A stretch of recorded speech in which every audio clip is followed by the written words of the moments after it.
What's up, everyone? On today's show, I'm joined by Brett and Jeremy from SF Shows. They also play in Tunnel of Love and Snakeout. And today we'll find out who the honey thief is and watch me try to big time Brett on the show. It's kind of funny. Let's get into it.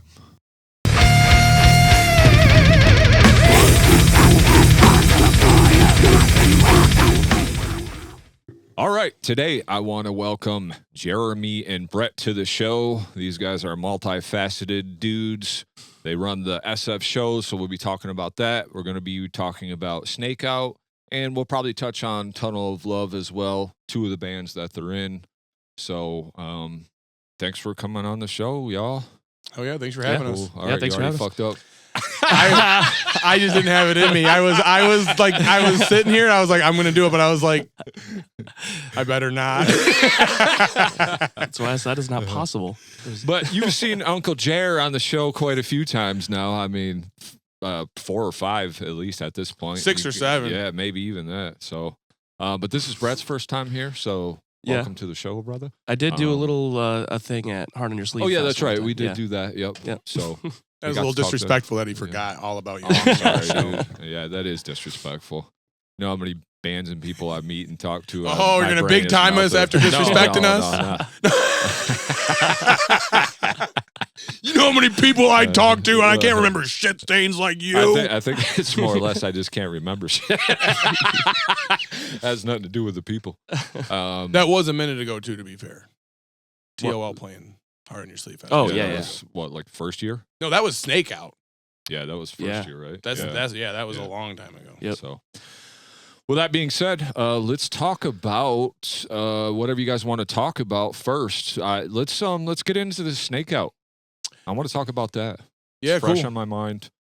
So Snakeout, you guys been around for a while now because your first EP 2022. Well, yeah, and we were around a while before that. Yeah, I want to say it started in like 2019, like the idea of it, because it was like before COVID. Oh, okay. Yeah, like we basically finally got together in a room and start practicing like just a couple months before. It was sort of like, forget all that. Yeah, because we all got COVID. Oh, sure. At practice one time. Yeah. I didn't. I escaped it. But yeah, we had I got that strong immune system, man. Yeah, we all got COVID. So yeah, y'all been kicking it around for a little bit, and then you guys had a few singles here and there, like 1 or 2 drops here and there, and then you did have, I remember the Holy Ghost EP, that was 2024 now, and that was like January 2024. So yep, and then almost 3 years ago, if you think about it, 2.5. Whatever. I didn't really want to think about it like that. Yeah. Say that. Now I'm like, well, thanks. We're just Jeremy's fucking off just gonna over be here. offended by everything today. Well, it's funny because like some of the songs on the new album we played at Fest 2024. So, I mean, that was, some of these are pretty almost 3 years old. Like Johnny Unitas is a pretty old song. Yeah. Like I think that song's probably, I'd almost even say if we wrote played like, in 24, like 23, we probably wrote it. Yeah. Any of these songs now, when you guys played that Reinventing Yesterday show, were there any of these songs played then? Yeah, possibly. probably. Yeah. Johnny Unitas would have been in there. Okay. That's maybe it. Heavy Advantage and there was another one around that time that we wrote too. Okay. I was just wondering because they did a few of the songs kind of had a familiar ring to me. And I've seen you guys a few times or whatever. Well, and actually on that note, like we did, so it's funny because we did a run. I forget what year that run was. When we did the run, that we played like 3 new songs on that run, and we played Souvenir. Yeah, but it wasn't what it is now. It's we completely sort different. of it was kind of like the point of like playing shows and going out and about. Sure. You play a song and you feel it out, and we were like, we'd play that song in the set, and it was just like, felt like the record scratching, like it was like, right. Oh, this doesn't fit. Yeah, it took all the energy out of the room. So we were like, we need to rework this one. And we did, and we're really happy with it. But yeah, I think we just spent a lot of time with crafting the songs and writing the songs. So, we've been staying busy. Plus, I think sometimes it is like we've probably talked about this on other podcasts, but TOL, like all of us are kind of in both bands, and it's like when we're focusing on one band, the other band's sort of like just chilling. Okay. Like we might still play shows, we're writing, we're doing things, but it's kind of on a like there's an A and B in timeline. Sure. A and B timeline. Yeah. So one takes precedent over the other as. I just think the nature of things, that's just the reality. Yeah, I think that's what it ends up looking like. And so it takes a little longer. And then when we did do everything in-house with this record, I mixed and mastered and tracked the whole thing. And Brett did all the layout. And, and we took our time on it. Like when we went and did vocals, like we didn't just do one pass. Like there was a lot of like producing and, Brett always has a lot of ideas with vocals and just the concepts he kind of comes up with, or he'll get a vision in his head. So then it's like, well, let's find the person that could fill that vocal then, which isn't always easy. Like we're in West Michigan and we do try to keep it with like people we know. We don't want to just randomly hit up somebody and be like, hey, for $100, you want to do a guest spot on this record? Sure. Like it's not really what we do. Right. It's like we want to know the person, we want to be familiar with them, and we, so it just takes some time. Is there a challenge of having the two bands, though? Is that like on paper, like, hey, we're going to push this back, or it's just kind of the ebb and flow of things? What does that look like, I guess? I think just because of the nature of it, one taking precedent over the other, I think sometimes it's just kind of, one has to take a back seat. So that is sort of the challenge. It's like sometimes you're like, oh, I want to do something with TOL, but Snakeout's kind of like the priority right now. Mm-hmm. Sure. But then we kind of have a problem, though, too, that we can't really control ourselves. Like we're working on a new TOL EP already. Yeah. And that'll, will probably be out by the time this episode comes out. For sure. The two of us are kind of the problem, if I'm being honest. I think too many ideas, I think we just can't help ourselves but to like just grind and shit. Because for me personally, the problem would just be like there's times where it's like, you can almost face burnout, right? Because you're like you've just finished a Snakeout record and it's like, oh, like you have the finish line feeling, right? Like you're like, oh hell yeah. Like, man, I'm exhausted and I'm tired and I put everything into it, but like look at what we did. Right. And check out these TOL riffs. Yeah, and then it's like, but then it's like immediately like, oh shit, I gotta get this TOL like organized and put together and tracked. I think it was just the nature of things. I think because Snakeout did take a while. Okay. That it was just like we really wanted to get something out for TOL. We've just made and we'll get into this throughout the conversation, but we've just made a lot of friends through like doing SF shows and other things like that. So, we had some opportunities to maybe go out, east and do a run, and so we wanted to have a reason for the occasion. So just getting a couple new songs out for TOL. But yeah, the Snakeout record took some time, but honestly, it was just an organic process. I feel like that we were all just sort of like dumping stuff in, and like everybody on the band contributed songwriting wise, so I think that's just cool as hell. Like Brett wrote 2 full songs that he was like, here, like we don't have to use them, but like I think these would be great for Snakeout, and very minimal like producing or tweaking the songs. It's not like it was like, oh, he's the singer, so he like kind of wrote this real lame thing, and so those, by the way, were the 2 first songs I've ever written. Like I didn't know how to play guitar 2 years ago. So, oh really? Yeah. So that's what I was going to ask. So you're playing some guitar a little bit? Well, Not on. I didn't play on the record, or anything, but I wrote like 2 on of the your songs. own, write and shit. Yeah. Okay. Cool. Yeah. I really like the record. For one, kudos just on everything, both on both your parts. I mean, as far as the mixing and mastering and production, dude, it sounds fantastic. Like it sounds great, dude. Thank you. I think it comes across those VSX headphones. I told man. you, bro. You weren't lying. Yeah. I think it comes across in a way, for me, this isn't really my realm, this style of music, because I'm just like I couldn't even tell you one band that you guys sound like, just because I don't know anything about this almost like hard rock, punk rock type of sound. But I enjoyed the shit out of it. It was like a lot of the songs were fun. Everything came across clear. I love like a lot of the layers and stuff that you put in there, the different guitar harmonies, like going over the top, like the little noodles. And then sometimes it just it's not like aggressive like TOL, right? But there's like an aggressiveness to it on some of your down beats. And then, you guys get into some of like punk beats. So you're always going to kind of have that like angst going on, Yeah. And just kudos to you, bro. Like your songwriting is great on it. Like you managed to, for me, I always want to have something stuck in my head after I listen to the song, and you got a way to do that after every single song. Like, oh yeah, thanks. I gotta get away. Like, stuff like that. Yeah. Like it's just, but I know we talked about this before with TLL, but why such the short songs with Snakeout as well? I mean, that's just like, that's, I don't want to say pop music, but it's like, catchy music like that is almost always just sort of short and sweet songs like that. So I think with, Snakeout's not a pop band, but we're more of like a, an alt rock band with hardcore influences. Okay. So it's like we are poppy. Like the goal is to be catchy and poppy. Sure. Yeah, and so I think it draws from those worlds. So I think just being shortened to the point, it just kind of lends itself to that sort of style of songwriting. Okay. Yeah, just because I feel those songs are less than 2 minutes long. Yeah. So I mean, if you're repeating the same hook over and over and over again, eventually that hook just wears itself thin. Yeah, so if the song was 5 minutes, it'd be kind of like, okay. Oh yeah, absolutely. I've heard this same chorus 5 times now. Yeah, absolutely. Yeah, and I think just like with the TOL stuff, it's like get in, get out. Like let's not beat a dead horse. It's not precious, but I think it's just it's in a different vein though, because it's in the sense of like one of Brett's favorite bands is the Ramones. So okay, I can see that. It's like you're not gonna like listen to music like that and bands like that and do that kind of stuff and be like on like I think that's your phone. The mic. Yeah, kind of does that though. You're good.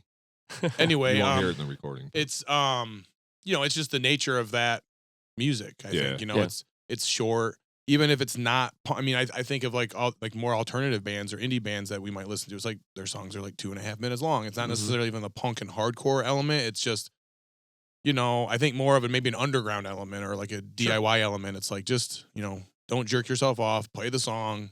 We don't need to have 3 leads in one song. Right. Like special spaces just for your guitar lead so it can shine. It's like, and on our songs, a lot of the time, like the lead, is at the same time as a vocal.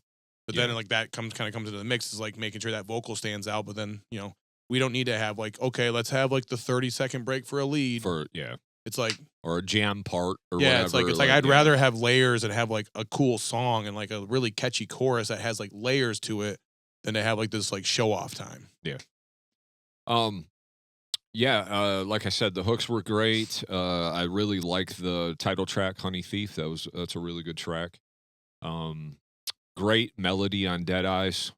Like just the because sometimes like punk rock, there isn't necessarily melody to it. I mean, but there can be. Mm-hmm. But like with those layers, the way you guys add that melody in, it really kind of makes it shine, and that's what it kind of gives you a mood of the song. You know what I mean? Because we could just be doing the da da da da da da da, and that's kind of the only mood you get. But like you guys kind of play with beats and stuff like that, kind of switch into a small little groove for a second, or like a down picking that almost lends to metal in a way. So Johnny Unitas, that's actually probably my favorite track off of all of it. And I think that's just because there's a part where it's like, why does it gotta be this way, or something like that. Like I really like that. So great job with the record, man. Yeah, thanks. Fucking awesome. I appreciate that because I'm actually really proud of the lead in what's the song you just said? Johnny Unitas? No, before that. Dead Eyes? Dead Eyes. I'm really like that lead. I was like, that was like one of those things where like, because I do some like whammy stuff on it, and like I just like, it was like, I was like, this is kind of a cool, like this is very different than anything I've ever done. But then I'd say my favorite song also was Johnny Unitas. So yeah, there's a reason why we're homies. Yeah, for sure. A lot of that melody too comes from our old guitar player Randy came back and did a lot of the backing vocals on the record. Oh, really? So like any like clean singing is him, and it's just like at the very last track. Yep. That's all him, and something about he's on Dead Eyes too. I can't get no reply. No, yeah, I get no reply. Did they write that about your texting back?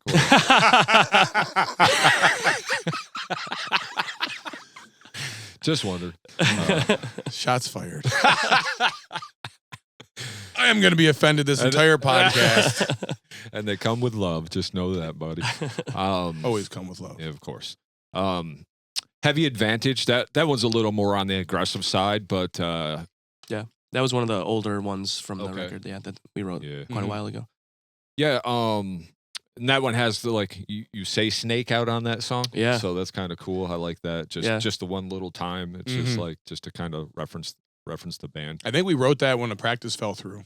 I think Brett and I just literally went upstairs and like he played. We just wrote, and that's kind of what I mean. I think Sam was there too. Like we just like the three of us sat upstairs and just kind of worked that out. Yeah, because I played drums on it when we wrote it. But yeah, we just the three of us sat up there and we just like wrote a song, and like that's kind of how it goes. Like it's not about like this guy does this stuff or does all these things. Like all of us, Ramon has, and honestly, it's kind of all equal footing. Like if you lump Dead, why am I struggling here with the names of our songs? Dead Eyes? No, not Dead Eyes. Here. Yeah, what song is it? If you talk Heavy Advantage, like one that we're just song, talking like about? so Brett basically contributing that, like he has 3 songs that like okay he had a big part in writing, and then I had 3 songs, and then Ramon had 3. Like it kind of just breaks down that way. We had a conversation about it at one point. We were like, let's all just bring 2 songs to the table. So me, you, Sam, Ramon, all 4 of us each brought a handful of songs, and we just sort of put them through the band machine and worked them out together. Yep. So it's been like the most collaborative piece of music I've ever been a part of. It's been super rewarding in that way. Yep. And then same with, Sam did all the photography for the record. I did the layout. You obviously recorded it, mixed and mastered. Ramon does all our, screen printing and all that. Like it's total DIY. Super DIY. Yeah. I will say, it comes through as a, I guess the word I'm looking for, it doesn't scream like, hey, Brett wrote this song or Jeremy wrote this song. It's pretty cohesive. Yeah, it's cohesive. That's the word. And that's what I think is cool as hell. Like, because that's the thing. Like, it wasn't like Brett came in and was like, as a person who's been playing guitar or written songs for a long time, I wasn't like, you kind of missed the mark with this part. We've got it. That's not Snake. Like, sure. I think we all, like, to your point, like we have been doing this for a minute, so I think we all kind of like we understand where we're at, which is funny because I couldn't actually tell you where we're at. I don't know how to describe fully Snakeout. Like I've gotten to the point where I'm just like, fuck it. Like we're a fucking party band. Like we're a band that should be playing like a house show, packed in a basement with 100 people packed down in a basement, and just like we're just playing and everyone's just jumping, singing along. Like that's especially with a song like Sunkist. To me, like that just completely was like a fun jam. Like like it does get a little kind of like heavier at the end a little bit when you say it's like our one breakdown. Like I need the heat or whatever. I really like that. That stuck with me really well. But like just at the beginning, I could see exactly what you're talking about, where people are just fucking jumping around, jamming, like a good time, like good vibes, and just a good time. Sure. We just recently played a show in Grand Rapids, and it kind of had that vibe to it. It's just like, as much as I love hardcore and I love metal and I love extreme shit, I'm just like, maybe just the reality is Snakeout is like, it's kind of its own little thing that we've created, and really, it's just to me, I'm like, anyone want to invite us to a house party? Let's fucking rock it. I can completely see that. That was kind of like the word that came to my mind after listening to it all was just fun.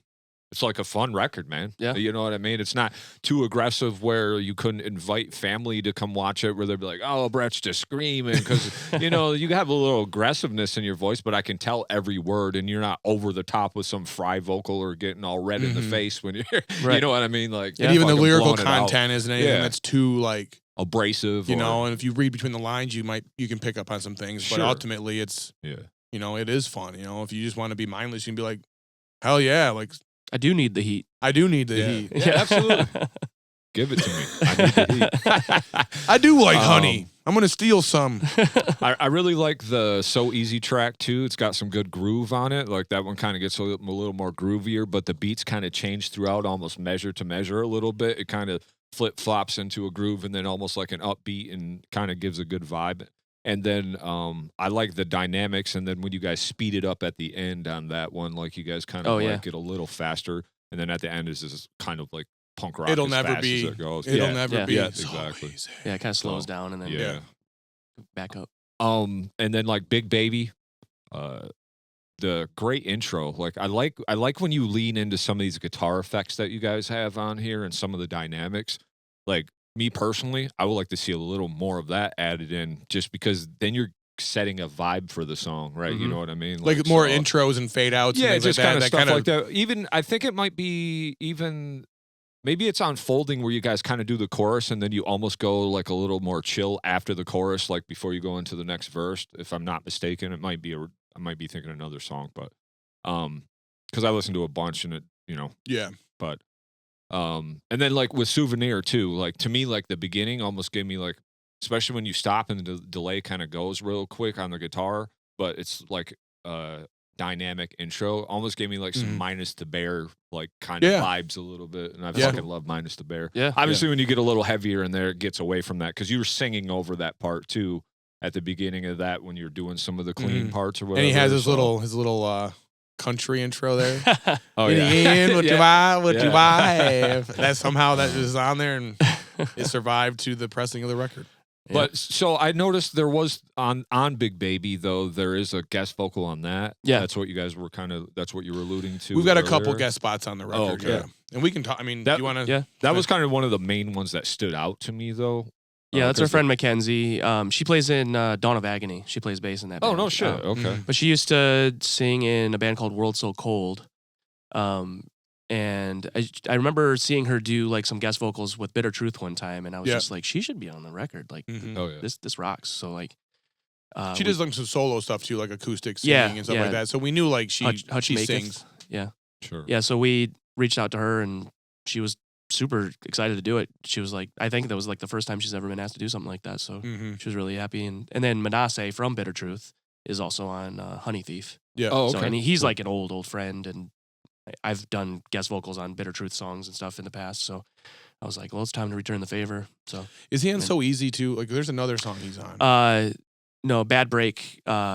Mackenzie, Manasseh, and Randy all like All are on each Bad do a Break. chorus. You Yeah. do like the shouts on that one. They do like on the chorus where it's like it's got away. Oh, Like, okay. You They're kinda kind of trade in the, that they're kind of look. in the Okay. background of each chorus. Okay. Doing, yeah.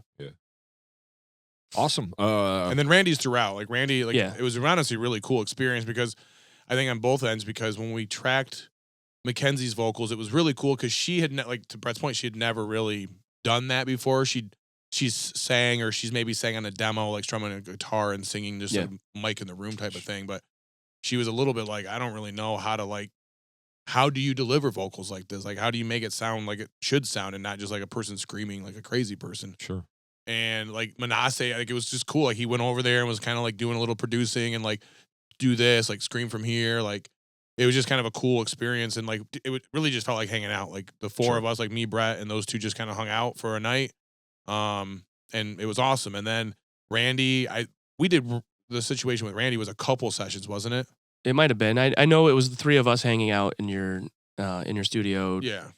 for like like the span of a day. It felt like I think we just got together. Maybe one it was day. just a long day, but like it was like we literally just like every song we kind of would just like make note on like we could try something there, and we would just throw like like the two of them would sort of like massage out like what it would be. Yeah, I printed all the lyrics out, and we just kind of like went through each song and just thought about where we could fit like a cool little clean vocal. With the backing idea that vocal. we can always delete it. We don't have to use it if we don't like it. Absolutely. But honestly, like a lot of the ideas we ended up using. Yeah. We might have tweaked them here and there. We might have like made it more prominent or less prominent, but like most of it was cool. And like I just like to your like what you were saying with like some of the layers and the depth, like I think some of the like the impact of his vocals on there to me are like tremendous. Like without having his vocals, there's just stuff we couldn't have done. You know, and like I think Brett's vocals sound great, but I just think some of those pads of like the clean vocal underneath just like makes it that much more of an earworm and makes it so it's like it's stuck. Like I don't have to even wonder what he's saying. I know exactly what he is saying. Yep.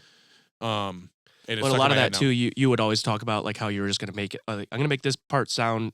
It's where you almost don't even think it's a vocal. It's more Like gonna a sound like synth. an instrument or something. Yeah, Like a layer, basically. Yeah, like like a lot of the time, because at the end of the day, I want Brett to be front and center. Absolutely. But you know, there was a lot of cool. Like Randy has, in my opinion, a really cool voice, and it was just like he's one of those people who is almost like effortless. Mhm. Like he just like can like sing it out and like do it, and like I just personally think his voice has a lot of cool character to it. Yeah. Yeah. Now with you doing the production on that, you've done some other stuff in the past, right?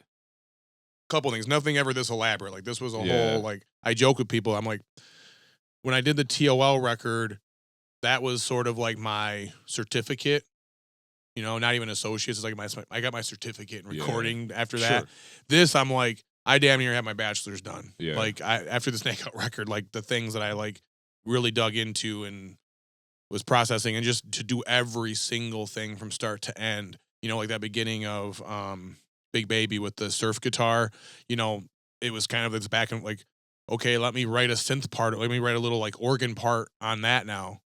Like, let me try a rain. Let me try some rain. And Brett was like, nah, this sounds like Adam's like machine to help him go to bed. Like this is like as hell. So then I was like, fair.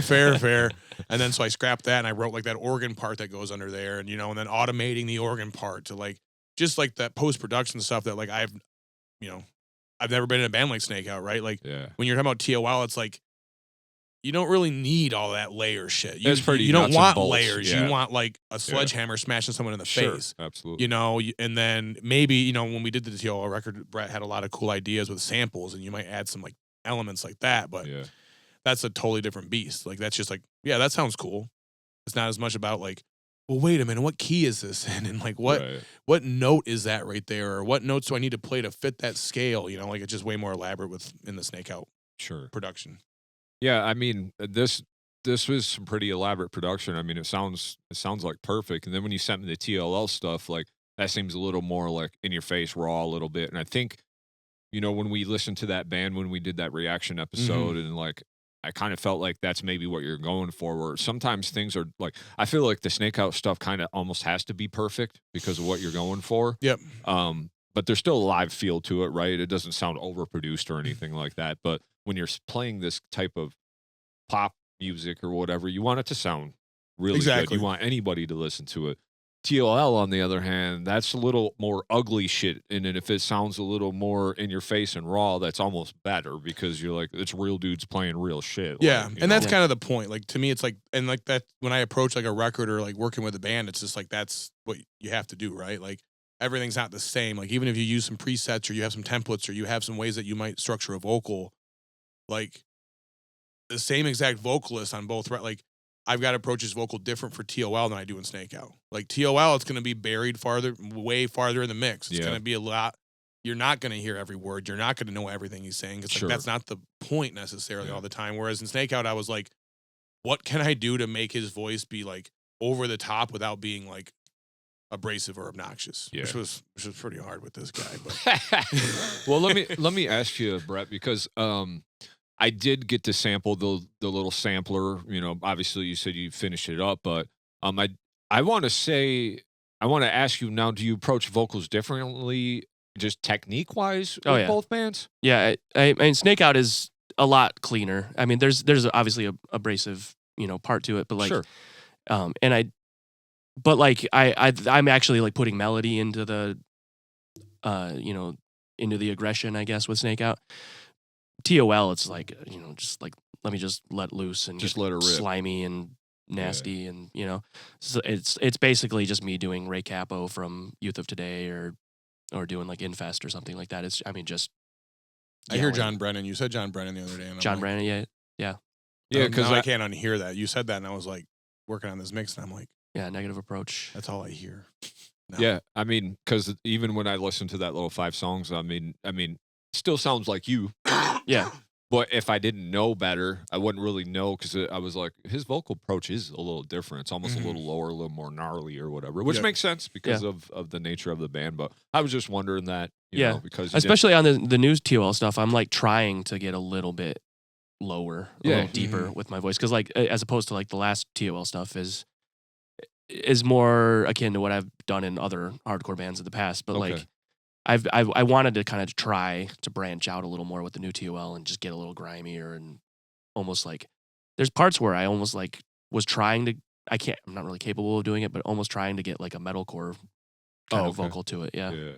Well, and I think, and that's the thing, like in Snakeout, there's even times where he'll like suggest like a guitar melody. Like, cause he'll be like, well, I'm singing, like he'll like, like I'm singing this. I forget what song it was. There was a specific song that you were like, do you think you could tweak your melody? Because like I'm gonna sing it like this. I forget the song now. I think it could have been Johnny Unitas. I don't remember the song, but it doesn't matter. But yeah, in TOL, it's like. But that's what helps carry the melody for you, and absolutely. It's completely different. It's like TOL. It's just like as long as it's in time, like there's not really any. There's no musicality to it. It's not like, oh, I'm gonna. Like, oh, maybe don't play that note because my voice. It's like, no, he's gonna be screaming like a madman with indigestion. So, what how did you approach the drums on this Snakeout? What did that process look like for you? So Mace, I mean, that's the thing. And so like, once again, like that just collaborative effort. Like, you know, we're not like showing up to practice and being like play this. Like Brett's not jumping out there and be like telling him what he has to do. Yeah. It's just a matter of like Mason writes the drums. We obviously always collaborate. Brett laid down the drums on Heavy Advantage, but it's not like it was like here's what you will play. Yeah, I think all the songs that we wrote individually, I think we had drum ideas, but real then, basic. Like, yeah, and then we just brought it to Mason and said, make it your own. And he just kind of has his own style. Like I just feel like when I think about Snakeout, like I'm like his drumming is such like. So for me, it was so important to get like some of his snare work. So like we tracked everything like in my basement. Like that's like the drums were just set up in where we practice. Yeah. I spent some time treating it and putting up acoustic treatment and stuff like that. But we just set it up. He ripped through. And I've tracked drums before, like for like Pain Divine, our full length record. Like I tracked the drums for that. I've helped Addison from Analog Time Machine and Tongue Cutter like track drums for like Corrode and a couple other bands, Funeral Noise.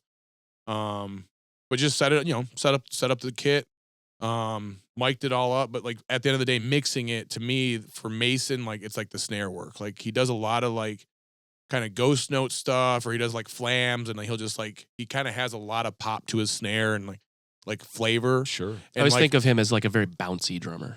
Yes. Yeah. Even when you watch him, I mean, honestly, just no sound on, just watch him play drums. Yeah, his arms are just because he's such a long, tall guy, and he moves his frame so much. I think to like I don't know, like to almost like not be so long. Yeah, like he like has to kind of like he'll dig right in. Like he kind of has moments where he like is like slouching. Yeah, but just I think the snare work especially. Mostly just that, and then just having them be big, that was a big thing that I kind of learned on this record, was just getting like a big drum sound, which I feel like we mostly accomplished on it.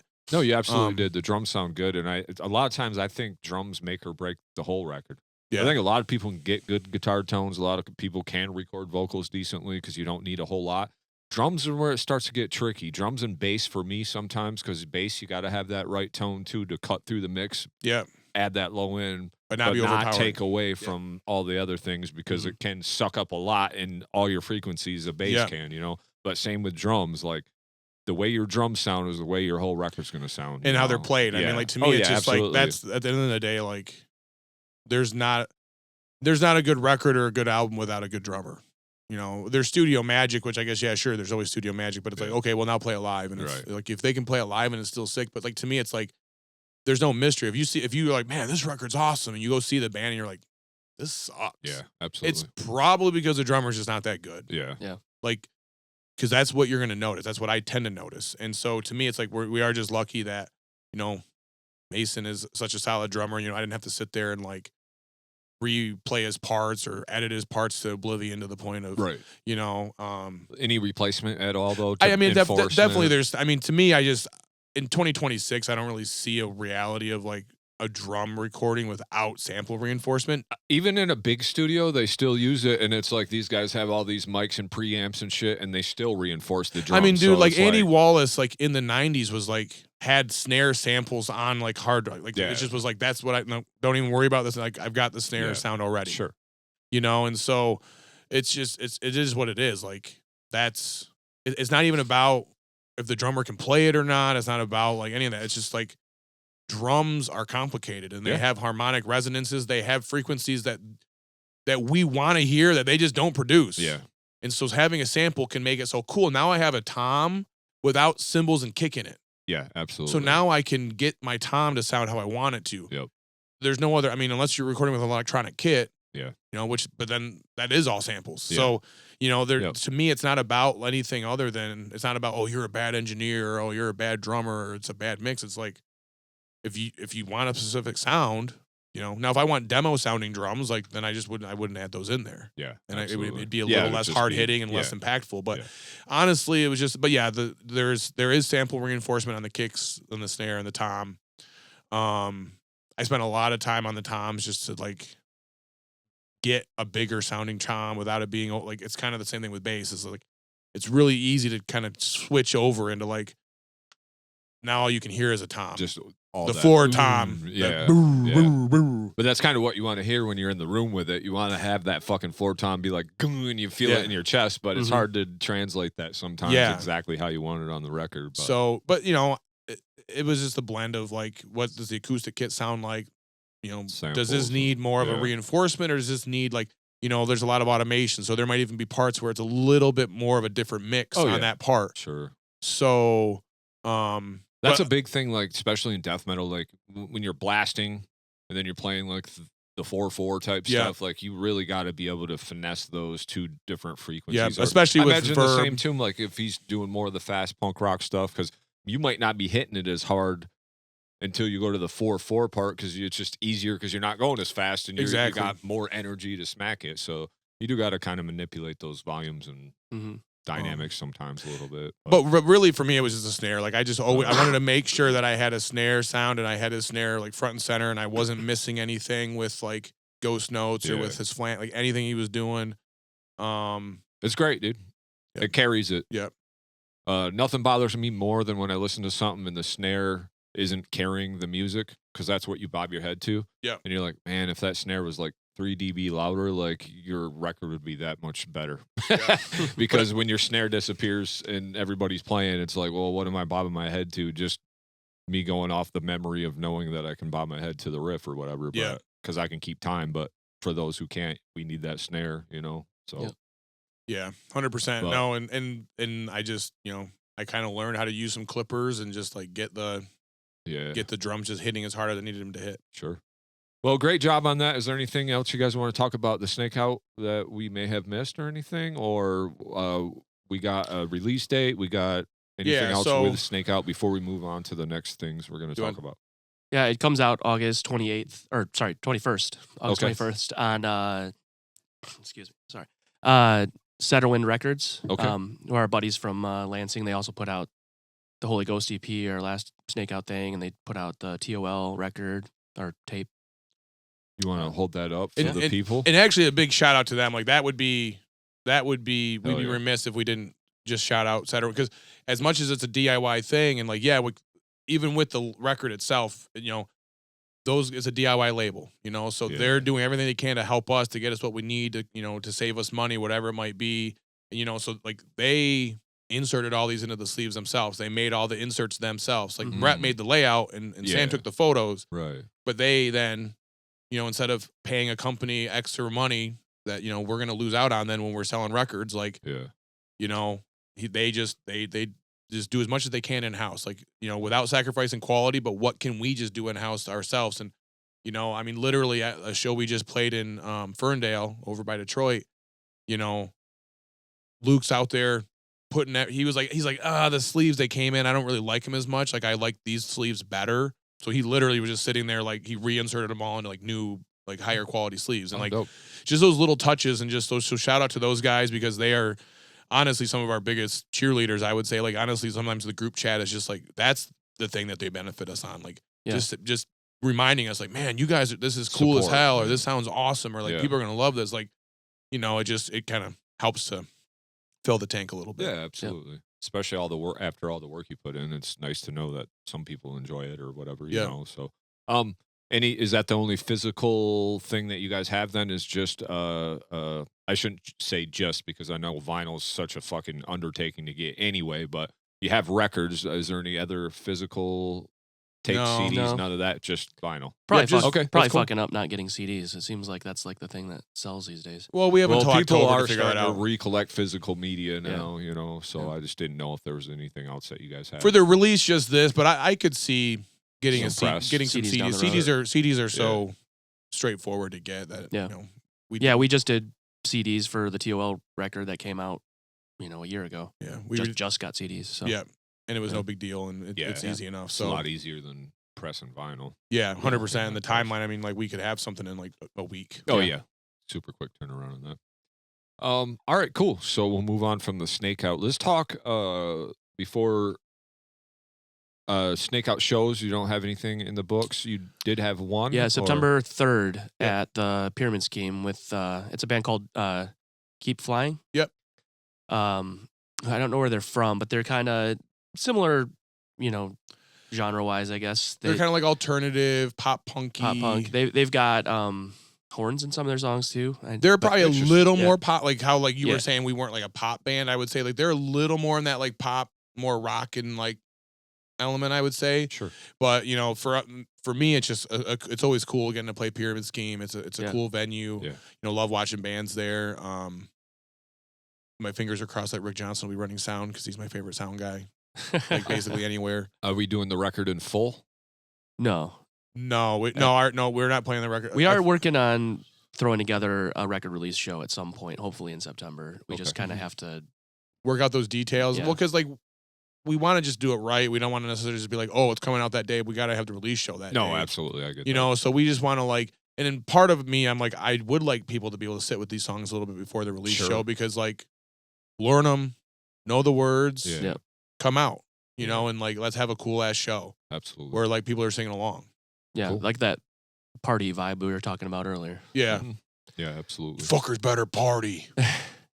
So that's kind of the only show in the books. The only reson why I said record in full because you said it was like 21 minutes, right? So yeah, we still play some older songs too, though. Okay. We play, and maybe for a record release show, maybe we would play them all. Just rip it, Yeah. But right now our current set, there's couple songs we don't play, like So Easy we don't play, and we don't play Souvenir. That's it.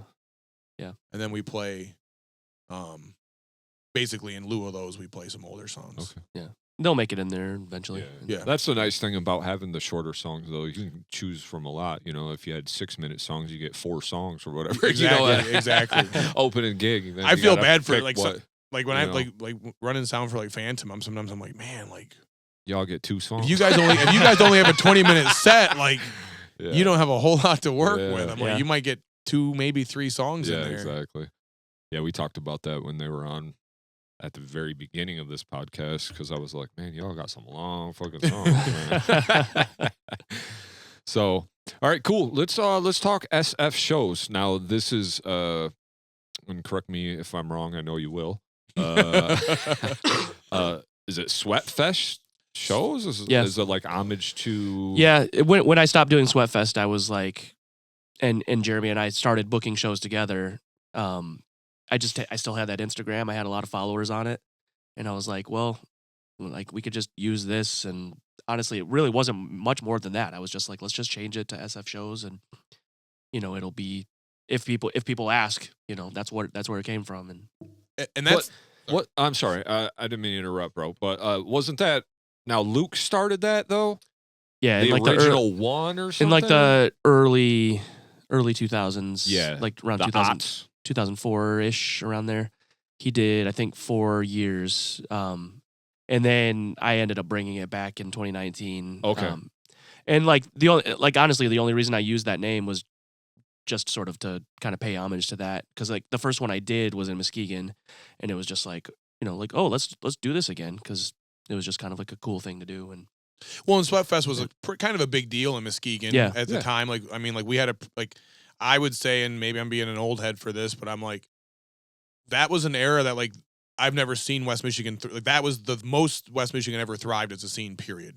At least from what my lived experience was, that Sweatfest era, the original Skeletones era, all of that stuff going on. For sure. Shows would just be, you could have 5 shows a week and they'd all be packed. Yeah. You could have a show at Skeletones and the DAC on the same night, and they'd both be packed. I mean, I remember playing a show at Skeletones, and La Dispute were playing at the DAC, and the show Time of Plague played at Skeletones was 100 people probably, and the show at DAC was probably 125 people. Yeah. And it was no big deal.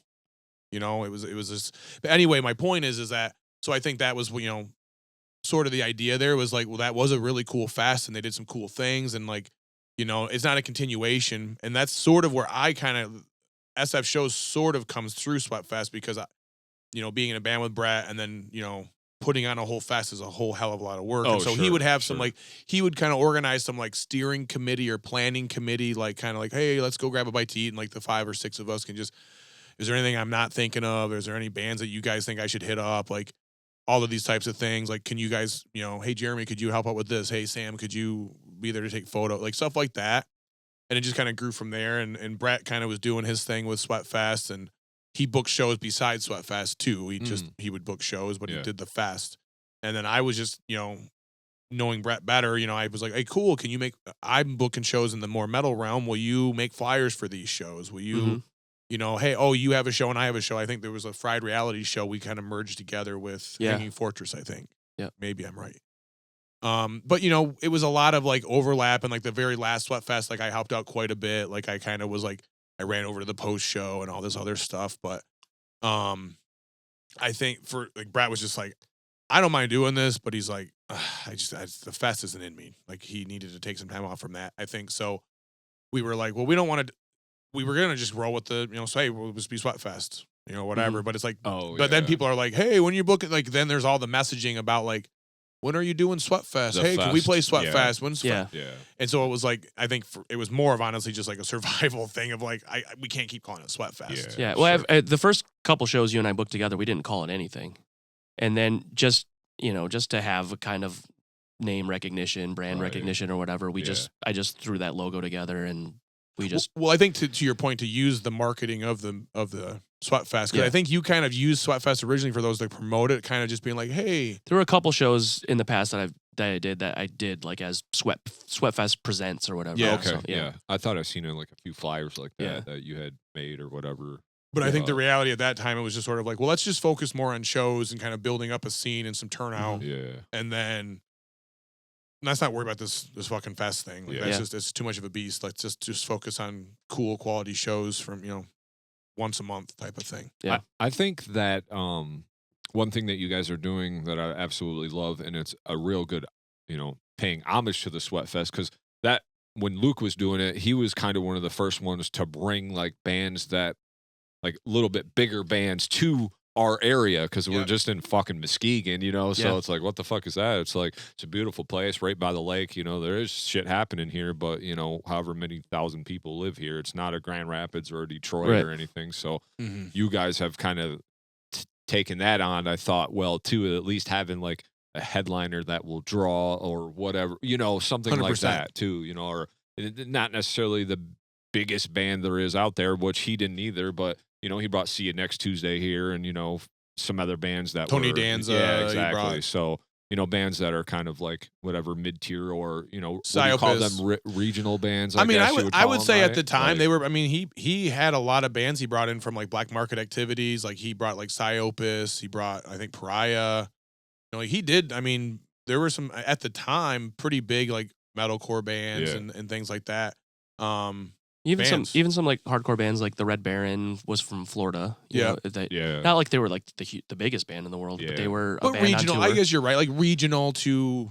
But being able to pay those guys to make it worth their time is like, and that's something that I kind of want to get to with you guys too. You know, like you're making a commitment to that band because they do have to make X amount of dollars to make sure that it's profitable. So you know, obviously, you guys got to do the legwork to make sure you can make that happen. So what does that look like? I mean, it's a lot of stress. As some of these more recent shows, we've been working with like booking agents too, like that. You know, there is a guarantee. A lot of shows we're booking don't necessarily have a guarantee, but like, you know, Poison Ruin had a guarantee and they had a rider, and that was kind of our first experience. Like a lot of paperwork and a lot of like, working with that kind of stuff. And what does this term mean? What is ChatGPT? Yeah. But fuck that shit. But it, you know, I think just because you and I have been doing this kind of stuff for so long, we kind of didn't really necessarily actually need to look up what terms meant. We kind of, you know, you know, but yeah, like I think just like, you know, by our nature, we just like wanted to start breaking in slightly bigger things. Just, well, it's sort of like when we talk about Teal, it's like I think we don't ever really rest. Like we're like, we did that. That was cool. Maybe even in the moment we're like, we got to figure something out. This is a lot. And then the next week we're like, but what about if we did this? Yeah. Like, what about this band? Or what about this band? Or, hey, like, let's take a risk and let's just say yes and let's just fucking. I know. We've always got some stupid scheme. Like, we've talked about, like, doing a fest behind Rake, like, in that alleyway there. And it's or across the street. And then we have to, like, check ourselves sometimes and be like, shut the fuck up, dumbass. Like, you've already got enough going on. Like, it's a lot of work to already move all the chairs and set up the PA and then reset it all at the end of the show. It's like, you know, and like it isn't just Brett and I. Like my wife Beth also helps out a ton. I mean, she's at this point she is a third part of the team. Okay, she does all the financial stuff for SF shows and both bands. And cool. She's playing in our other band, Full Count now. Yeah, that's what I heard. Oh, well, we talked a little bit about that last time. So Beth plays a huge role in it. I mean, she helps so much with like keeping things going, but it's like, honestly, that's the thing is like the three of us are doing kind of the work of like 6 to 8, you know, because, you know, it's like we show up to a show and it's like, yeah, it's like we literally are clearing out tables and chairs and everything on the floor and setting up an entire PA with subs and mains and monitors and, you know, everything's running mic'd the up. Sound, which is fucking a nightmare too.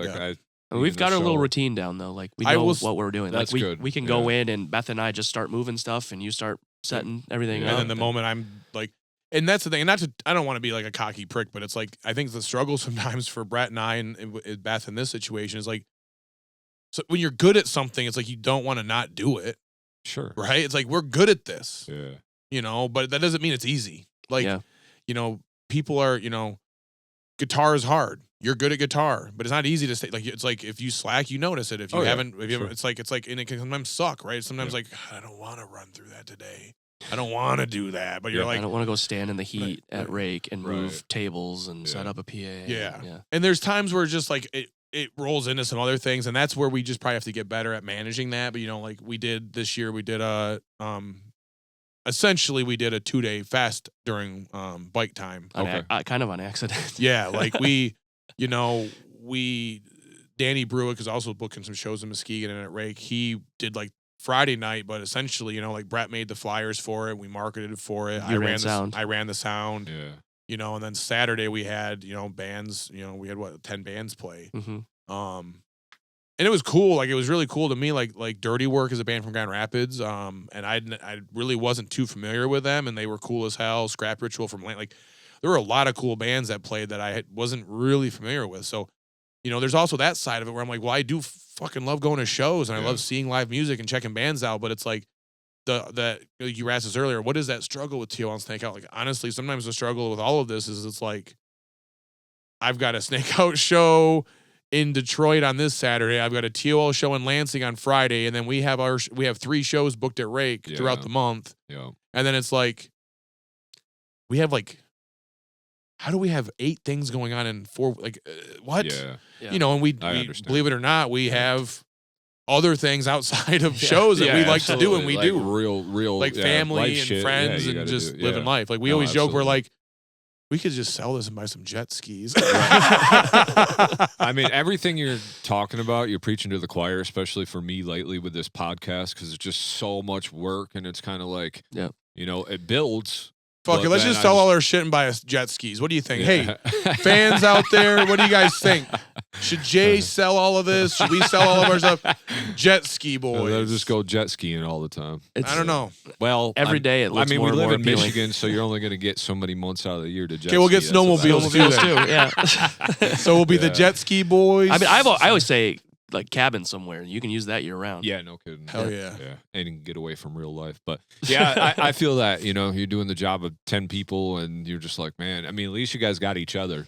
When you're doing everything solo, that fucking becomes real. I will say that, you know, and I know you can relate because like that's the thing. Like, but it's kind of to that same point. It's like when you can do something at a high level, like the Metal Maniacs, when you're good at it, when it's just like, you know, it's not bad. Like you're good at this. It's like you don't want to just be like, yeah, but it takes time. Like it just feels like you're kind of like, it's kind of fucking lame, right? Like, no, it is. Like you don't get to be like good at things with that kind of mindset, right? No, like if you have that mindset, you're never gonna be good at shit anyway. But it's like, I don't know. It's just one of those like double-sided sword things where I'm like, I don't know what else I'd want to do, and I don't really want. I love doing this, but I will say this, motherfuckers, show up.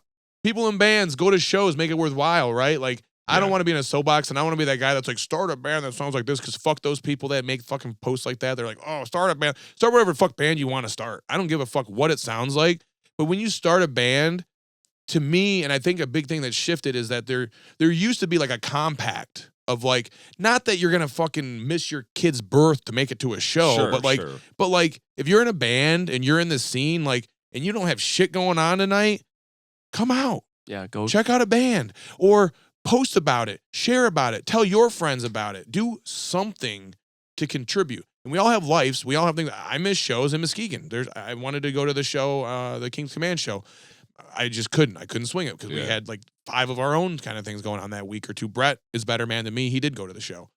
But you know, it's like when we book shows and we do just fine, but it's like I think to myself, I look around that room and I'm like, this is like a rock show tonight. I know there's like 20 rock bands in Muskegon, and I don't see one fucking member from any one of those bands at this show. Yep. And I don't want to throw shade at anybody, but I kind of am, so fuck you. Like, go to some shows and support bands, and don't just, because these are the same people that are like, hey, can you get us on that show? Hey, we want to play with. Yeah, if you could play, why can't you just come? Yeah, exactly. It's like, but if I say, no, sorry, the show's full, then you don't come, and then you don't even show up, I'm like, well, not even out of spite. I just feel like people are like, oh, well, I don't know. I made other plans. Like, we weren't playing, so I'm not going to go. And it's like, to your point, this is Muskegon. It's like, our margins are razor thin. Yeah. I mean, to the point of when we say, like, basically, we just will say sometimes, like, okay, we just won't make our payments.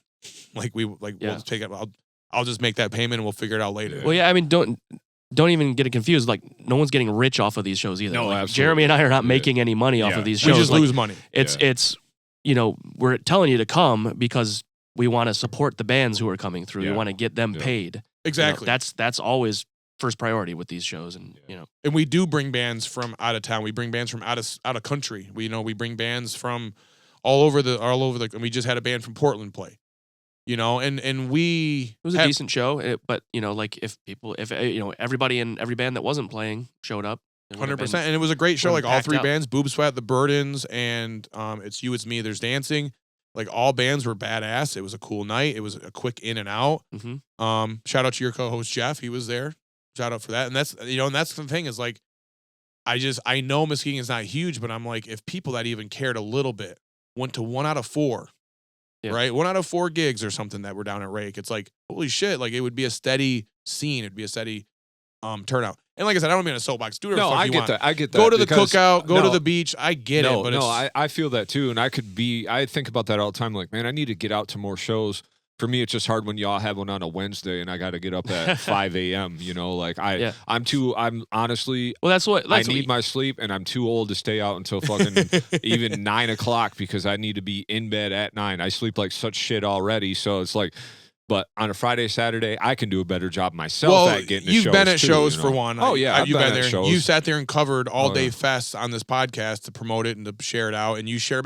Like I said, I understand. Like, I'm not unreasonable. I just think that there's these people that are like, man, like, I wish there were still some shows. And it's like, you dumb fuck. There's like been 20 shows this past 3 months. Like, don't be that guy that's like, don't you miss when there were like DIY shows?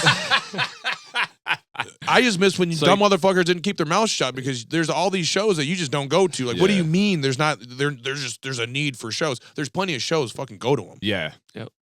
And then there won't be shows if you continue to not go. So fucking go to the shows. That's a goddamn promise. You don't show up. Actually, I got one that you're showing up to. 8/23, 9/23. Brett and I are gonna mix. We're dyslexic with dates, but 9/23 Pallbearer. Okay. We're bringing Pallbearer in to Rake. It's gonna be a sick ass show. 9/23 Rake. So Pallbearer, playing Foundations of Burden in its entirety. Which they did a few months back at Pyramid Scheme, but now it's like you can come see it at a tiny little spot in Muskegon. Like that's fucking sick. And we've had Thou play, and Thou and Pallbearer very similar. Like, and I'm gonna tell you right now, like it's gonna sound like fucking life changing. Like you're gonna just be like surrounded by fucking heavy music, and to be able to say you saw Pallbearer play that at Rake on the floor, DIY venue. And honestly, I am proud of it. Like this is Brett and I want to shout out to Josh at Rake, for giving us a spot to host these shows. But, it's a testament to like what Brett and I are doing. Like that was word of mouth. Yeah. Right. We did not hit Pallbearer up and say, we really need to get, they hit us up. Oh, they wanted to come to Rake. That's cool as fuck. And so. Yeah, I remember when I messaged you, hey, do you want to book Pallbearer? You texted me back. You're like, I'm like shaking right now. Is this real? Yeah, I was like, what the fuck? And and that's the thing is like, I would love to I want to bring Pallbearer back to Muskegon. Like these bands want to come back. Like, dude, that mall show that you guys had us on, thank you for that very much. That was fucking. I fucking love Mall though, so that was a sick ass show, man. That was one of my favorite shows I've played in a long time. So, but like those dudes want to come back. All these bands want to come back. Like, there's nothing wrong with Muskegon. No, but you got to show up. Like bands, just because Brett and Jeremy will be generous and say, "Well, I guess we'll take a loss and we'll just pay out of our pocket to cover this band." Bands don't want to come and play in front of 10 people. No, absolutely. And that doesn't help. And even if I'm like, oh, here's your Yeah. payout still, Brett and Jeremy will just still make sure you get paid. They're not going to want to come back for that. But people need to still come out to shows. They need to show up. It's like the internet's not fucking real life. So just stop living on the internet constantly and just doing that. Like, come out and meet some friends and eat some food and support your community. And, you know, if something that you give a fuck about, wear a shirt that says, you know, protect fucking trans kids. Wear a shirt that says fucking, you know, go vegan. Whatever the fuck your thing is, like, come out and meet some other people that have that same mentality. Unless you're a Nazi, then fuck off. But well, yeah, that kind of goes without saying. Or honestly, there's times that I'm jealous. I'm like, I do want a Nazi at the show because I want to prove to people that I would punch that motherfucker right in the face. And a teacher will go to jail for punching a Nazi in the face. I'm okay with that. As long as you're wearing your Napalm Death shirt that day. So is that the only show right now that we got for SF shows booked? Yep, it's the one that's on the docket. It's one of those things where it is a bigger show, and so we're kind of like, we want to just make sure our resources are focusing on that. And just dialed in on Friday or Saturday? No, it's 9/23 is a weekday. Y'all killing me with these motherfucking weekday shows. It is a Wednesday. Okay. But that's also the reality. When you're Muskegon, like, you're gonna get Paul Bear on a Wednesday. You're not gonna get Paul Bear on the Friday or Saturday. You know, because like we're I mean, at this rate, I don't even know what you would call us. Are we a D market? Like, Muskegon's like a D market. If that.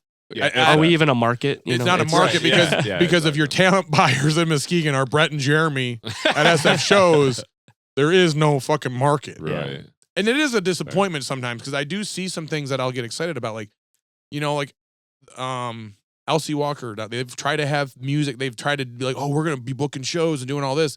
And inevitably it's some fucking douchebag wearing a fedora that doesn't know what the fuck he's doing. And he books something one time and it doesn't go that great because he probably had 50,000 in overhead, and the turnout was 20,000. Yeah, which would be amazing for most things, but because he just doesn't know what the fuck he's doing, it's not somebody that's ingrained into a music scene or ingrained into what's going on.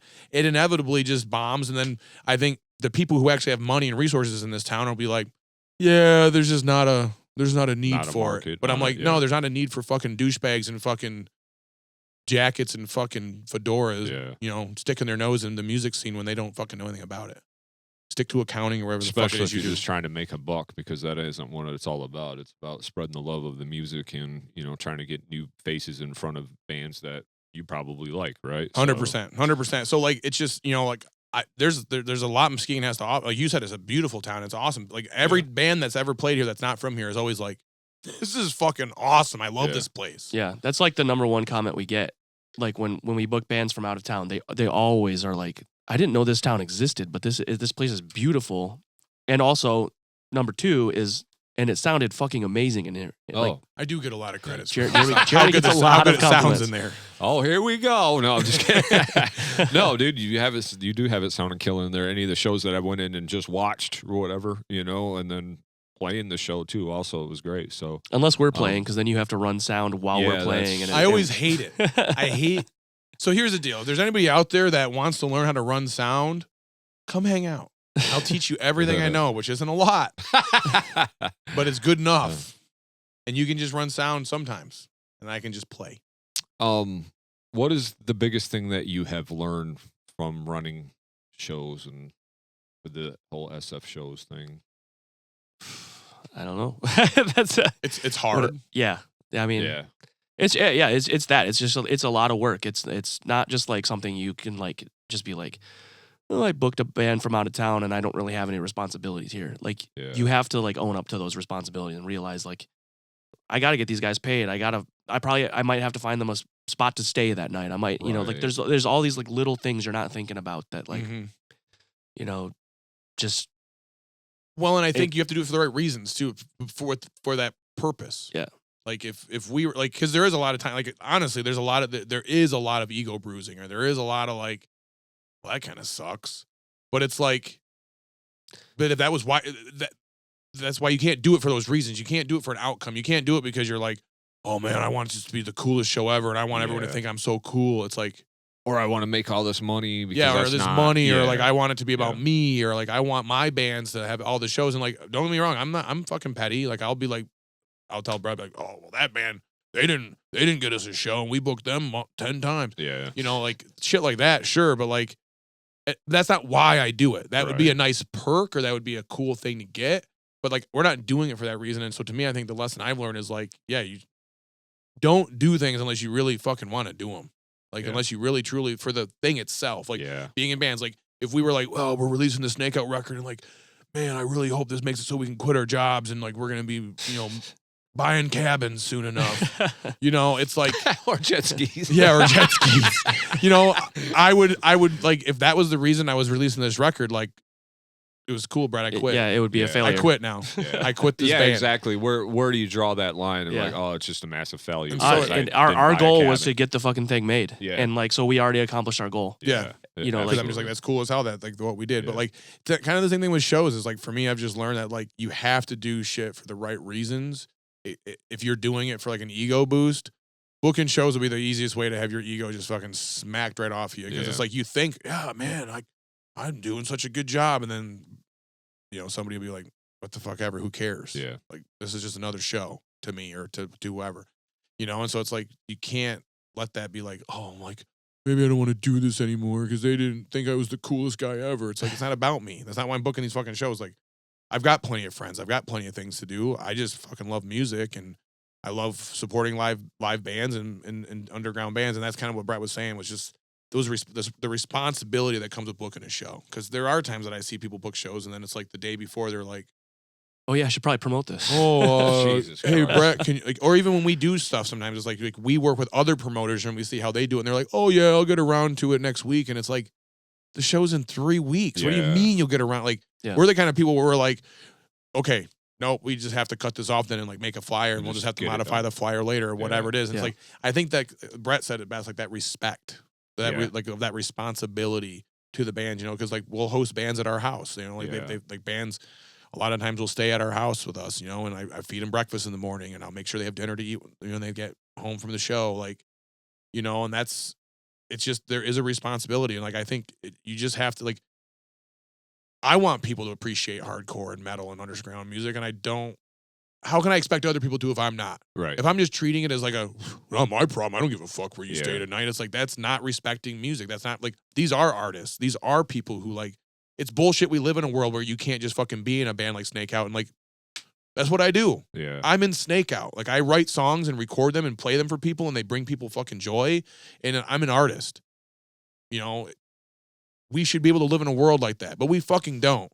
So I'm not going to be another one of those assholes that's just like, no, my bro, I don't know what the fuck you're eating tonight. I don't give a shit. I don't know where you're staying. Even with that being said, like, it just goes back to what you were just saying. These guys are doing it because they love it too. They're not doing it because they're making millions or whatever. They're asking to play rake. So you know what I mean? And they don't know what that outcome is going to be. They just probably understand that word of mouth said, hey, this is a cool place to fucking play.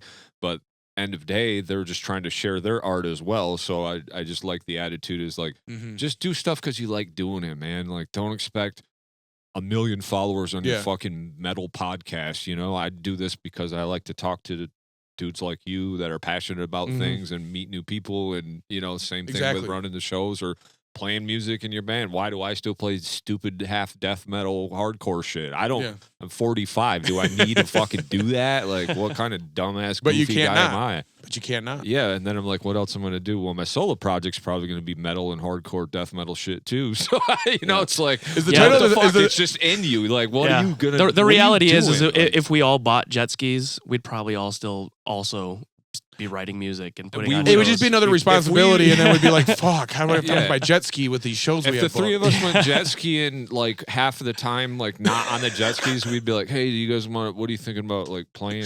Jamming or something? Like, you got 2 guitar players, singer. We could find a couple other guys, right? Like, we can write songs about, what if we wrote songs about jet skis? Yeah, start a band. I got an idea, guys. We're writing songs about jet skis. We're going to be called the Beach Boys.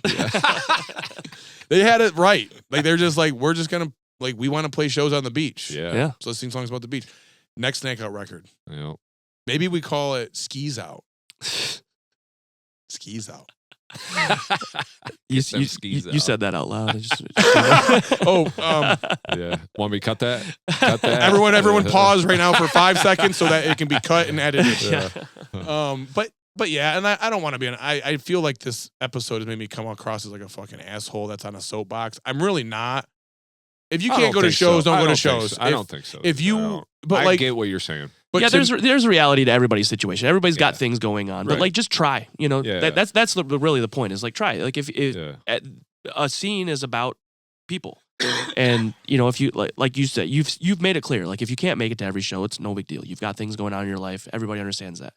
But like when you can, just do it. Yeah. You know, don't get caught up on just like I'm gonna sit at home and look at Instagram on and while Yeah. there's a movie playing Exactly. on TV and just well, I guess my thing is I've literally seen dudes in bands in Muskegon sitting like Brett and I will run down to grab a bite to eat from like Rad Dad's or something, and we see people in bands just hanging out down there, and then we go back down to the show. Like they never like you're literally just gonna sit at the bar down the street and not come to the bar that Has your friends' music. bands are playing. Yeah. Like it doesn't No. make sense. Like Yeah. try, Yeah, I like get try. that. But like I just I get it, man. I get just it. love it so much. All right. Anything else with the SF shows besides get to fucking shows that we need to cover that we didn't cover? honestly, we've been kind of slacking after all this like big talk. We've got one show on the books at the moment. Yeah, but you But- guys have ran a lot of fucking shows over Yeah. the last 2 years at least. Three now? years, I It's think, been at this almost point. 3 years. It's Yeah. been almost a solid 3. I think this Like spring, you guys it's like 2.5 together, years, fucking right? booking them at Rake, Yeah. basically. Yeah. Yeah. So, And we did, and this time period's kind of weird for me. I'm a teacher, so like I ramping up to go back to work. It's just sort of like a weird. He gets emotional about it. I do. well, also, I mean, you guys have 2 bands too. It's not like you don't Yeah. have anything else besides booking shows. So Yeah. you guys also want to play shows, and you're not just going to always play at the shows that you Yeah. book at Rake. So there's that Exactly. too. So I think, it's yeah. kinda like It's funny because like we haven't booked shows here, but we've been working on booking this run for Tunnel of Love that's Yeah. coming up. So like that's kind of taken precedent Sure. recently. Well, we're But- kind of to what we've been saying this whole episode. Like we're doing the TOL run, and we're in the middle of now that the moment that was kind of cinched up, it was like talks about a Snakeout run in like October. Yeah. And so it's just like there is that aspect as well. Like, Right. and that's kind of the hard part is like I think that's that double-sided sword that I keep saying. Like it's like it is fucking hard to do it, and it's hard to continue to do it, but I feel like we're good at it, so we want to continue doing it. But then it's just like there is only so much time. It's like if we're booking shows, if we're doing a 5-day run with Tunnel of Love out east, and then we're gonna do like a couple-day run with Snakeout, and then we're still playing our normal regional shows with both bands, how much room does that leave to be booking shows Yeah. at Rake? yeah. Yeah. It's just like it's a matter of like I do have a full-time job. Like I can't have a show 7 days a week. And that's why you got to do shit because you like it, because you don't owe them Rake shows to nobody. Exactly. That's just kind of a, mark on your checklist of like, Yeah. hey, I like doing this, but it's not like you got to have 4 shows a month every month at Rake because you don't owe anybody nothing. for Exactly. that, But so let's talk a little bit about Tunnel of Love, and then we can wrap this bitch up. Like I said, I don't want to keep you guys all day or whatever. It's Sunday. We all do got shit to do. So let's talk a little bit about Tunnel of Love. You sent me the rough kind of new what the you 4 sent, like, songs. It's an 4 EP. songs, Yeah, a little EP. little 4-song EP. Okay. 4 songs. We just been kind of working on some new stuff, and We want because we're doing a run. It'll probably have been done by the time the episode comes out, but out east, and we wanted some new music for that run, basically. So we worked on 4 new songs. Like you kind of had a lot of it already sort of written musically. Yeah. And Ramon wrote one song too, and yeah, we worked them all out together, similar to how we do in Snakeout. Just kind of like brought it to the. like came to the room, and then just any thoughts, any ideas? Is this too fast? Is it too slow? Is it too repetitive? Do we Yeah. play it 4 times or 8? All that kind of stuff. Yeah. Because TOL sort of has a similar vibe to Snakeout in the way of it. TOL's been a band for quite. I mean, I wasn't in the band originally, but TOL's been a band for a minute. Yeah. Right. Like these are all, and like honestly, besides these songs that are on this sampler that we're working on, like these songs are all very old. Like for the most part, right? I mean, like when did you guys start? Like I don't remember even when TOL started jamming. Probably, yeah. I was still in prison suicide at the time, so it was like I think to 2021. I think we started it, and then that band broke up in 2022. So yeah, it was 2021 when we started, and those songs, a lot of those songs have been written since then. like from the record. you Yeah. know, from the. Because I know there were a couple of songs like "Creep Down." Like some of those songs were kind of written when we were going to record the record. Yeah. It was like they wrapped up because I even helped with a couple of the songs, but. Was that the last record you helped a couple of the songs? The black, Very the black one. Quest for Destruction. Quest for Yeah, Destruction. Like I came in and me and Eric basically we wrote Carbon Copy. Like Carbon Copy was like the 10-second song. one of the first practice. And it was like, I'm in the band now. Like, and we were like, oh, let's do this, and we wrote that. Yeah. And then I helped a little bit with Creep Down and Killers and Thieves. Killers and Thieves. So yeah, those were the ones But on helps. the last record because I remember us copying or going over all of that. When Yeah. because that was like last year already. Yeah, too, that's what I'm for saying. that, So that's kind of the part of the thing too is like it's like, well, we do want new music out. You know, Yeah. we don't want to keep things fresh. Sure. We don't want to just keep like, oh yeah, there's the same 9 songs we've been playing for the past 3 years now. Yeah. So when this comes out, that comes out like from the day we're recording this comes out in like a few days. Is that you're just a quick turnaround little summer sampler thing? Yeah, so by the time or this comes sampler? out, it'll be out. Like, Okay. you know, we're not too precious with this stuff. You know, we did these 4 Bandcamp. songs. It'll be on everything. Yeah. Okay. It'll Doing be all uploaded to streaming. Bandcamp.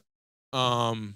You Anything know, in hand when you guys go on this little run then? nothing No. in hand for the Okay. run. I don't know that we'll make anything like I said, we're not dead set on everything. So like for all I know, we might re-record all these songs and put them on and have them on another record. Sure. We might not. We might pick one of them on a. You know, I don't know what we're gonna do. It was just more a matter of like we're going on a run. We haven't released new music in a minute.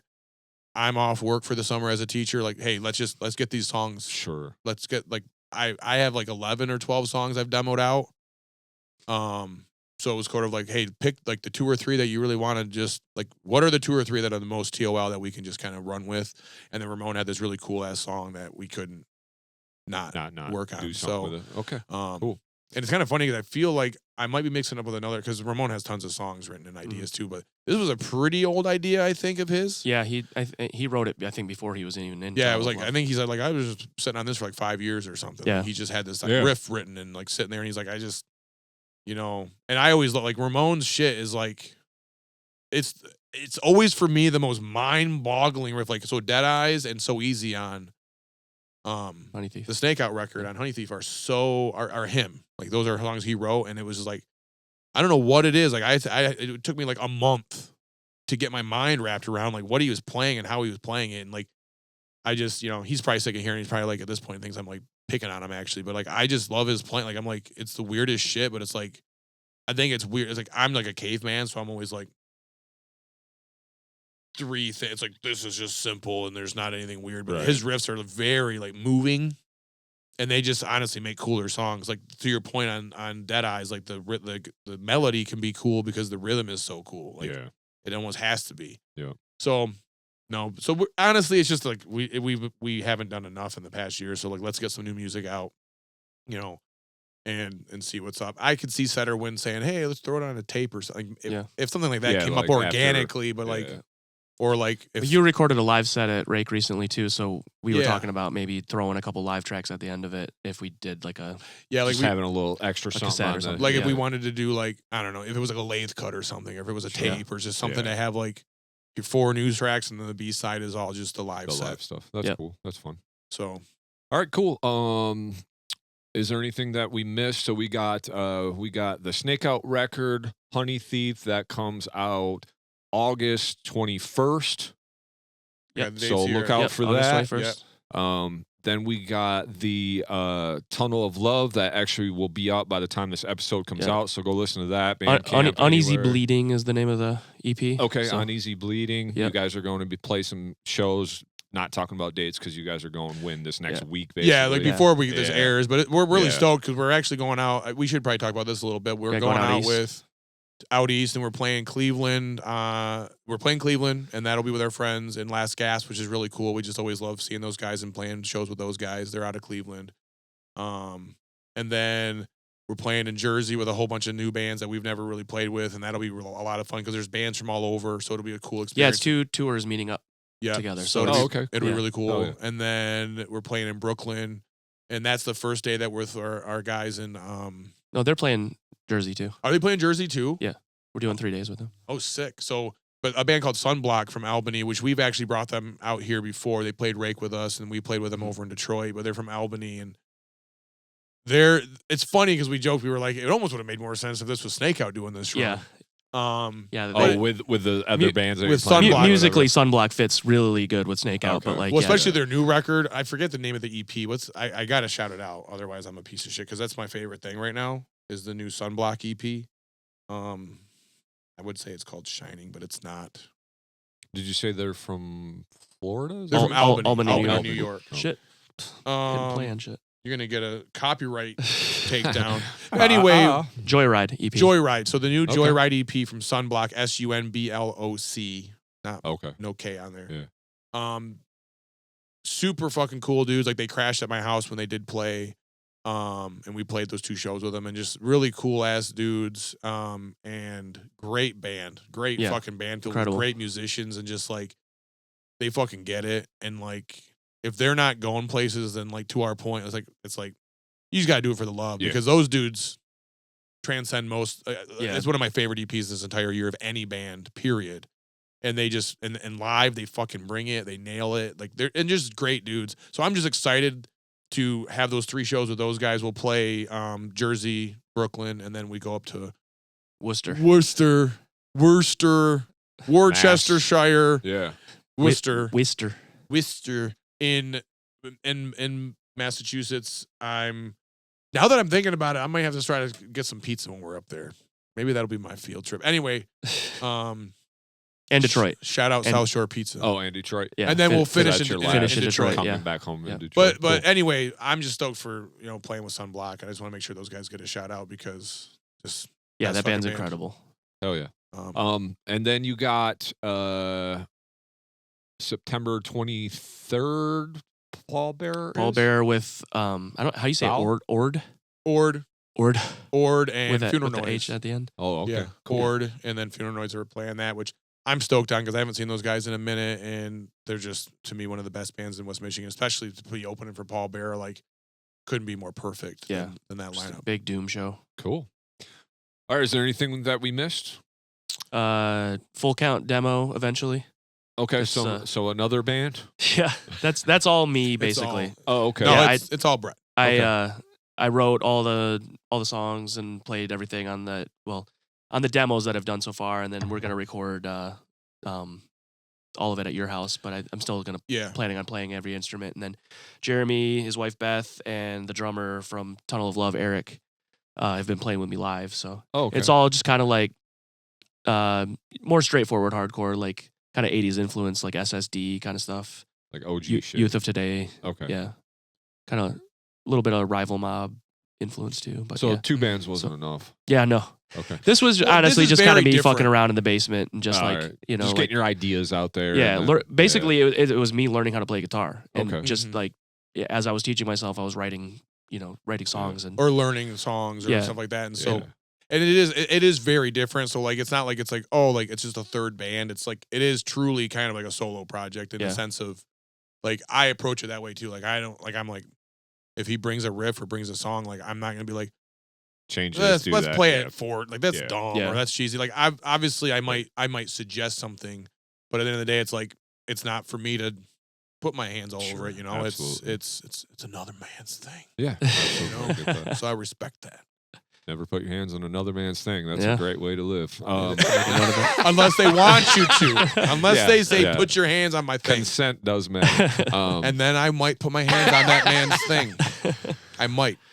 But, all right. Well, I appreciate you guys' hustle, you guys' grind, what you guys do for the scene, your own music, all that. Same. I love mutual. You. Yeah. And, love you, brother.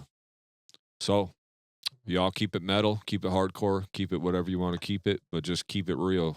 I just licked this. And do it because you like it. Just don't lick that one after he's done. Yeah. Much love to y'all. Peace. Jay's got his own camera. Thank you so much for checking out the episode. If you're watching on YouTube, please consider hitting the subscribe button. It really helps our channel grow. If you want to be notified when a new episode comes out every Tuesday or a bonus episode, hit that bell so you can be alerted of that. Also, if you're just listening to the show, please consider taking a couple seconds to give us a 5-star review over on your favorite platform. We really appreciate that, and it does go a long way. Share the show with a friend if you discovered a new band or like what we do here. And if you want bonus content and early episodes, you can go over and support us on Patreon to keep this show going and help build this show bigger than what it is. And I really appreciate that. A lot goes into this show, so that helps us out a ton. And if you want to join the community, there's a Discord link below. It's free to join. You can pop on in. We can keep the conversation going over there. Also, shout out to Josh Hibbs and our sponsor, Dave Stark at Stark Realty, for making this show possible. And much love. Keep it metal. Thank you.